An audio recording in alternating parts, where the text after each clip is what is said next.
And if you are just joining us now, we have had a train crash just outside of Philadelphia of a passenger train that was going 188 Northeast Regional from Washington, D.C. up to New York City. It happened at about 9:30 this evening.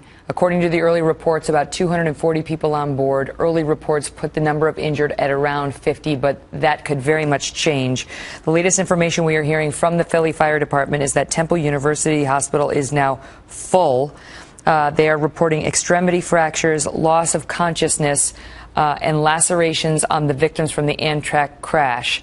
There is one report citing the fire commissioner as saying this is a mass casualty incident, and there are several reports saying that a mass casualty plan has been activated, and that the situation has been upgraded to, quote, fourth alarm, that it's a mass casualty plan. However, we have no official confirmation of any fatalities in this situation. No official confirmation of that. We want to bring you now to Beth Davids, who was a passenger on this train. She joins us by phone.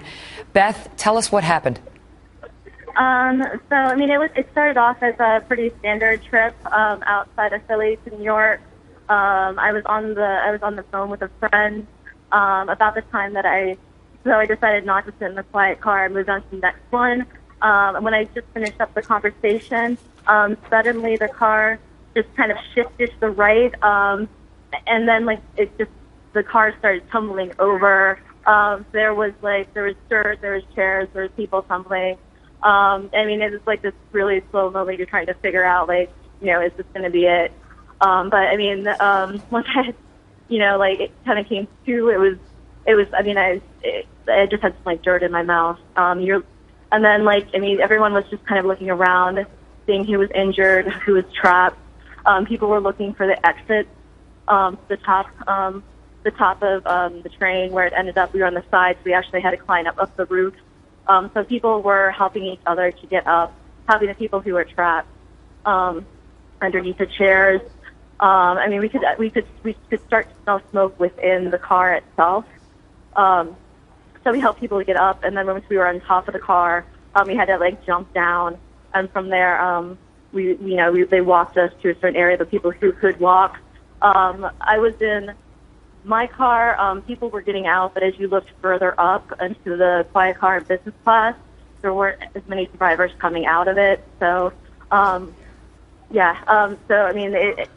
were some people, I guess, from the quiet car that were also fine, but the top part didn't look that well.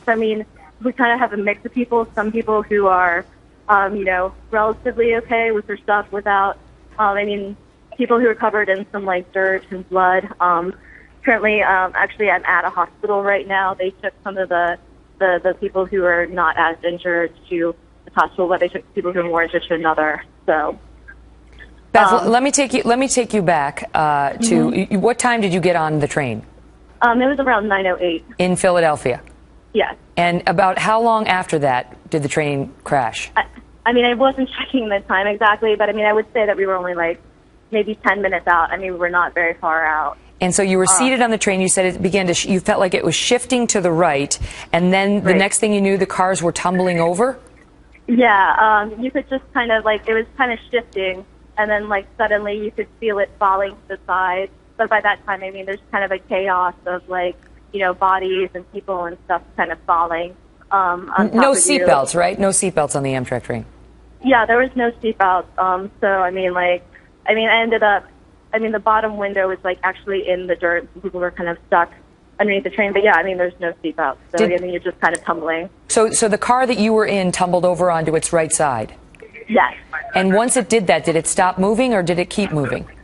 No, it stopped moving. It was as soon as it kind of landed on the side.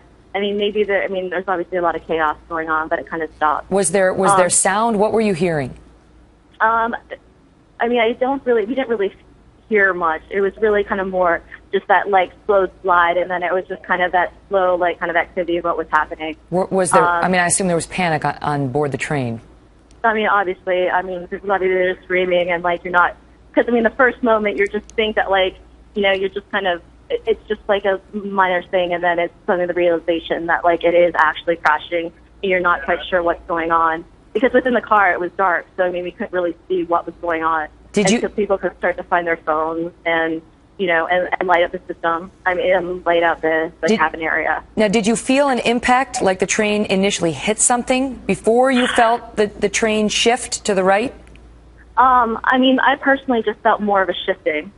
Okay, so you did not feel an impact.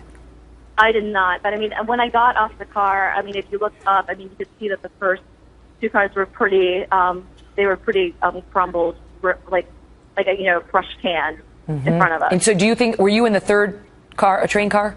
About the third car. It was business car, quiet car, and then whatever car I was in. And so, before the train shifted to the right, did you feel like it was going obviously fast? Did you have any instinct it was going too fast?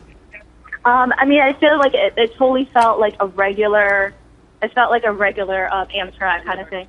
Okay, so nothing jumped out at you. Yeah. And in terms of the condition of the victims on the scene, what did you observe? I mean, there were some people who were very injured, and there's other people that are like minor injuries. So I mean, it absolutely varied. And when you say very injured, what do you mean? Can you describe what you saw? I mean, like I'm currently with people who just have maybe covered in dust, some bumps, some cuts. There are other people that were being carried out in gurneys. I mean, there were some people that had looked like broken arms, injured hips.